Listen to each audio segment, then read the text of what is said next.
Hello guys, so get ready with me for a dinner date. So আজকে আমি যাব dinner করতে। তা ওই জন্য আমি রেডি হব। আমি ফার্স্টে স্কিন প্রিপেয়ার করে নিয়েছি, তারপরে আমি ইউজ করব ব্লাশ। আমি আজকে লিপস্টিক দিয়ে ব্লাশ করে নিচ্ছি। আমি একটা ভিডিওতে দেখেছিলাম চোখের একটু নিচে ব্লাশ দিলে নাকি খুব সুন্দর দেখতে লাগে, তো আমি এখন থেকে না সেইভাবেই দিই, আমারও বেশ ভালোই লাগে। সো একটা গালে হয়ে গেছে, দেখো এই গালটা আমি কী করেছি, একদম লাল টকটকে হয়ে গেছে। তো সেইটাকে এবার মুছে টুছে ঠিক করেছি, দেখো এবার ঠিকঠাক হয়েছে।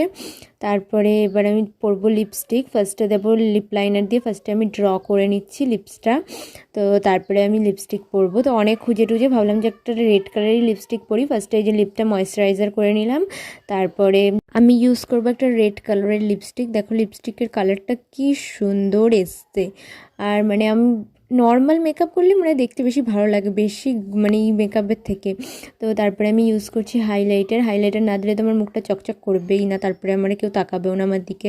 তো এই যে আমার মেকআপ রেডি হয়ে গেছে। তারপরে আমি পরবো এই সোয়েট শার্টটা, এটা তো একদম নতুন, আজকে আমি তাই জন্য পরবো। দেখো আমি পরে চলে এসেছি, কেমন লাগছে। আমি ভিতরে একটা টপ দিয়ে পরেছি, গলার কলারটা দেখো কি দারুণ যে লাগছে, আমার এটা সব থেকে বেশি পছন্দ হয়েছে।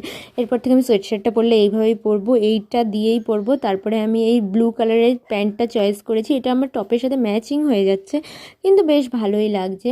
সো এবার শুধু আমার চুলটা বাঁধলেই কমপ্লিট হয়ে যাবে। সো আমি এই যে চুল বেঁধে চলে এসেছি। তারপরে আমি ইউজ করে নিচ্ছি একটু পারফিউম। আমি ইউজ করছি সিক্রেটের ওই পার্পল কালারের পারফিউমটা। সো আমি এই যে রেডি হয়ে গেছি। তো আমার ফুল লুকটা কেমন লাগলো অবশ্যই কমেন্ট করে বলে যাও। সো আজকের মতো টাটা।